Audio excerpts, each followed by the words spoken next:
Hi, everyone, and welcome back to your final day of order of operations work. So just to recap where we've been over the past few days, we've talked about using parentheses as the very first step in our order of operations in solving whatever problem is enclosed in those parentheses. And then we talked about solving multiplication and division steps in order from left to right. And then we also talked about solving addition and subtraction. And today we're just going to focus on this very first step, this parentheses step, and dig into that just a little bit more and go further in depth with it. So parentheses are something that we call a grouping symbol. And there are other grouping symbols as well. So we use parentheses, brackets, and braces because they group operations together, okay? And you've seen parentheses already. So if I were to type in like 3 plus 5, right, and put that in parentheses, we know what that looks like. Well, we could also use brackets, which look like this. We could have 4 plus 2 inside brackets. And the bracket serves the same purpose as the parentheses. And once again, so do braces. However, today, what we're going to be focusing on is this last line right here. And I'm going to move myself up here. Right here, we have to work from the innermost set of groupers to the outside. Well, right now, in these three examples that I wrote very quickly down here, there's only one set of grouping symbols. But what happens if I make my expression more complex? And I say, we're going to have a bracket, and I want to do 3 plus the quantity of 4 plus 18. Might not be the best example because order of operations and the associative property, rather, will let me get the answer of 25. However, here what I have to do first is do 4 plus 18. You know what we're going to do? We're going to change this to multiplication. 4 plus 18 and get 22. And then 22 times 3 is 66. And I'm getting that answer because I follow the innermost set. So what I do is I look for the set of parentheses, an open parenthesis on the inside and a closed parenthesis on the inside. And I'm going to work on that operation first. And then I can go ahead and solve the rest of the bracket system. Okay, so since I have 4 plus 18 was 22, then I solve 3 times 22 in the bracket to get 66. Let's take a look at what this is going to look like when we do some practice over here on the document camera. So here we have the problem where we have open bracket 400 divided by the quantity 100 minus 75. Now, following the order of operations, we know that I have to work inside my grouping symbols first, my parentheses. Well, my innermost grouping symbol, though, is 100 minus 75. Okay, this is the innermost grouping symbol.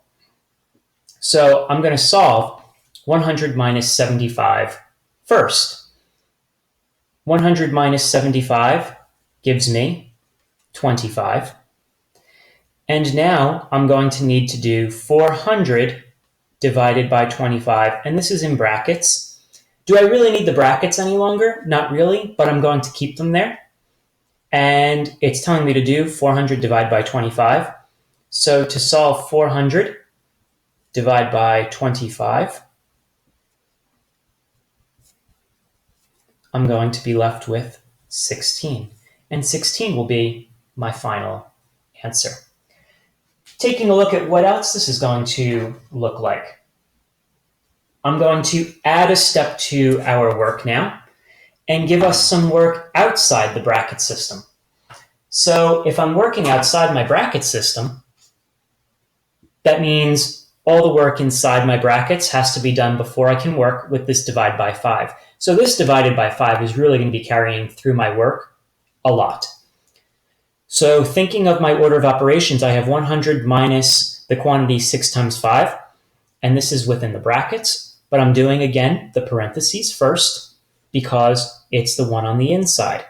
6 times 5 is 30. So I'm going to have 100 minus 30. Now those parentheses have disappeared, but this bracket has not. And this bracket is important because I still need to remember to do 100 minus 30 before I divide by 5. So 100 minus 30, finishing off my grouping symbol, is 70. Dividing that by 5 and doing some work on the side, 70 divided by 5 is 14. Ooh, our answers are really close there. 16, 14. Wonder what this one's going to be. Our final example for today is going to be this crazy bracket system. Now, I've created 2 bracket systems going from left to right. I have one bracket system is this set of parentheses right here. And then my second bracket system is over here, and it's actually a bracket. Okay, so my first grouping symbol, I can solve in my first grouping symbol, okay, and that's going to give me 42, right, when I do 6 times 7. However, now I have to do minus bracket 12 plus open parenthesis 32 minus 21, close parenthesis, close bracket. Now I have to look at this system right here and follow order of operations inside this system. When I follow order of operations, I have to follow the innermost grouping system. So 32 minus 21 is going to give me 11. So now inside my bracket, I have 42 minus 12 plus 11 and close the bracket. So that means I'm going to solve for the 12 plus 11 piece. So 12 plus 11 is 23. And now I can do 42 minus 23. And if I need to do some work on the side, I have 19 left over. So our answer for this entire crazy bracket system with all these numbers is just 19. So remember, always follow your order of operations by taking the innermost grouping symbol and then working outwards. Remember to follow the rest of your order of operations as well.